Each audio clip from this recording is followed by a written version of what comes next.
Well, the trade deadline has passed, and the Seattle Seahawks have made a trade. They traded for Rashid Shaheed from the New Orleans Saints at the trade deadline, adding a very fast receiver who I think is going to be able to help a lot. We're going to talk about that, plus talk about what the Seahawks did to the Washington Commanders on Sunday Night Football. All that and more right here on Seahawks Now. But first, if you like what you see, as always, make sure you hit that like button, subscribe to the channel for more Seattle Seahawks content. All right, guys, we're talking about the Rashid Shaheed trade, and man, what a trade this was.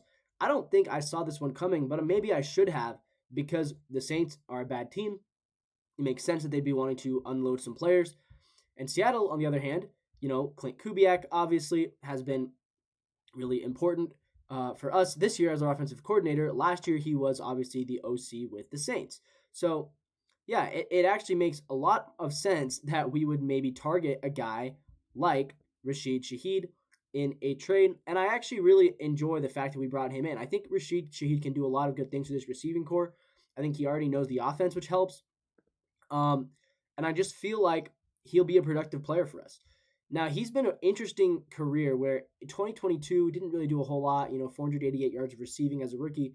He really kind of broke out in 2023 when he played in 15 games, went for 719 yards, 5 touchdowns through the air, and was also really, really strong as a returner. He ended up with a punt return touchdown, 384 kick return yards, 339 punt return yards. He was an all-pro punt returner. He was a Pro Bowler that year. Last year, he ends up getting hurt. He only plays in 6 games, 349 yards, 3 touchdowns. But then this year, he's been pretty good. In 9 games, he started all 9 games for the Saints, 499 yards, just the 2 touchdowns. So he hasn't been scoring a whole lot, but he is putting up yards. And again, he has been doing some punt and kick returning, although not as much as he did in years past. So at 27 years old, he's a little bit more of a deep threat, a little bit more of just a receiving type of guy. I think he comes into Seattle, honestly, with an opportunity to potentially be their number 2 receiver. I think that's honestly, I don't know. I don't know if it's likely, but I think it's honestly possible that he ends up as their number 2 receiver because Torrey Horton, I don't think he's there yet. And I think Cooper Kupp, between the injuries and the age, I'm not sure if they view Cooper Kupp as, their number 1 guy. I'm not sure if they view him as even their number 2 guy. Obviously, JSN is at this point, he is the far and away best receiver in Seattle. But yeah, I think there's a real argument to say Rashid Shaheed, he might be their new number 2. It might take a little bit of time, but especially right now with Cooper Kupp currently injured, it definitely would make sense for Rashid Shaheed to be their number 2, and we'll see if that continues or not. But yeah, that's where I like the trade. I think it's a good trade. I think it makes sense, to do it. It was a 4th round pick and a 5th round pick. So, a 4th and a 5th, that's not very much. And at the end of the day, Rashid Shaheed, at 27 years old, he'll now have an opportunity if Seattle, we'll have to pick him up, obviously, for his 5th year option, I believe. Or I'm not sure if he actually has a 5th year option. So we'd have to decide if we want to bring him back next year. We'd have to pay him. But I think at the end of the day, he makes your team better, and I like it. We are going for playoff success. We're not just settling for, okay, good year, we're going to lose in the playoffs. Bob Condata for the Seattle Times, he asks, what does it mean? He says, A, they like their line better than the perception. Yeah, I agree, because they chose to go get a receiver instead of a lineman. But what it also means is that, yeah, they are trying their best to actually fill the gaps that they have in their receiving core. And this is a win-now move. Louis Riddick, ESPN analyst, said their GM, John Schneider, is all in. And it is. This is not a for-the-future type of a move. Because, again, yeah, you would have to pay him if you want to bring him back next year. He's not a guy that you're bringing in for long-term potential. He's a guy you're bringing in for right now. And because of that, it feels like, yeah, they're trying to win right now. I like it. I'm all about trying to win now. I think Sam Darnold's doing playing his best football right now. JSN playing his best football right now. So I'm all for it. Let's talk really quickly. Sunday Night Football, man, that was incredible. Are the Seahawks the best team in the NFC? I think I don't want to say they definitively are because they did lose to Tampa Bay. by 3, and they lost to the San Francisco 49ers also by 3. But the more and more you look at what this team has done over their first 8 games, it's getting harder and harder to say that they are a bad football team, no matter what way you look at it. As far as yards right now, they are 9th in total yards. They are actually 4th in total passing yards. Their rushing game could still use some work, although I believe they are now out of the top. Yeah, they're now out of the bottom 10, and they are finally averaging over 100 rushing yards per game at 103. In points per game, they are 5th with 28.9 points per game. Defensively right now, they are allowing trying to count in my head, they're like the 12th fewest yards per game. Their passing defense is doing well, above average passing defense. Really, really good rushing defense, though. They're the second best rushing defense in the league as far as yards, only allowing 85 yards per game on the ground. Second best in the league. Only New England is better there.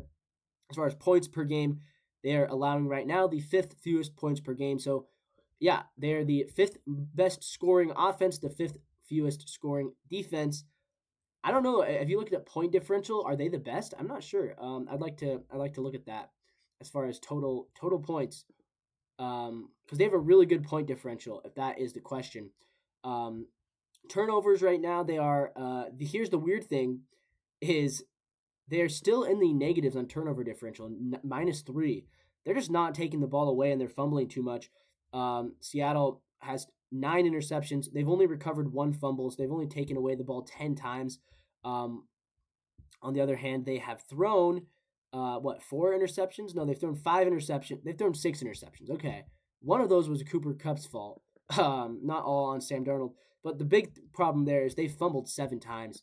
So that's probably unacceptable. And I think a lot of that is their receivers who are doing the fumbling. But still, really good team. If you look at the NFL power rankings right now, ESPN, they have Seattle right now still pretty low. They have them at number 9, moving up from 11. Interesting that they would do that at 6-2. They have us behind the Patriots, Broncos, Lions, Rams, Buccaneers, Colts, Eagles, and Bills. That makes sense. I'm not really sure how you can put the Bills at number 1 after watching them lose to New England in a pretty ugly game, lose to the Falcons in a pretty ugly game. But whatever, the Bills are number 1. I don't know. I disagree with that. But that's where they're at right now, ESPN. If you look at the odds, they are still, I still don't love our odds either. Right now, they have us as the, actually as the 8th best Super Bowl odds. So we're starting to climb the odds. And if you look at the standings, okay, here we go. I want to find the point differential. So Patriots are at 68. Colts are at 109. That's the best in the AFC. Seattle right now, point differential is 81, which is the second best in the NFC. The Rams are just slightly ahead of us at 82. So I think we're right there. I think we are right there. DVOA, what do they think? DVOA currently, last we checked, we were number 2 behind the Colts. And through 8 weeks, we are now number 1. Yep, we are number 1 in total DVOA, 47.4%. We've surpassed the Colts. The Rams are right there in number 3. Lions 4, Chiefs 5, Bills 6, and then the Packers, Broncos, Texans at number 9. Interesting. And the Pittsburgh Steelers at number 10. I think we're a very good team. I don't know if I'd say best in the league yet, but we're very close. And we are continuing to build and build and build, and that's awesome to see. All right, really quickly, what will the new wide receiving core look like moving forward? Well, it's going to look like this. JSN, he is still your number 1 guy. There's no doubt about that. He's literally on pace to have one of the best receiving seasons we have seen in a long, long time. And at this point, if you don't think JSN is one of the top probably 5 receivers in the NFL, you're crazy. Right now at 58 receptions, that is the 5th most in the league. As far as yards, he's at 948 yards. That is insane. Just the 4 touchdowns, but look at how many 20-plus yard receptions. He has 17. The next best guy has 12. He has 5 40-yard receptions. The next best guy has 3. Nobody even has 4. He has been so good. The only problem, he does have 2 fumbles, but yeah, he's been incredible. Jackson Smith-Njigba, he is your number 1 guy. After that, I do think right now Rashid Shaheed is going to be your number 2. I think Torrey Horton has done a lot of good stuff for you yet. I don't think he's there yet as a number 2. I think Cooper Kupp, between the injuries and the age, a little bit of a decline, which was to be expected. I think he is, at this point, Cooper Kupp, when he comes back, he is competing to be your number 2. But I think moving forward, at least for this year, he might be your number 3, and that is okay. If Cooper Kupp's your number 3, you're looking pretty good. With that being said, guys, we're going to wrap this video up for today. As always, leave a like, leave a comment down below. Do you agree? Do you disagree? Do you like the trade? Do you hate the trade? And as always, we'll see you tomorrow. Until then, go Seahawks.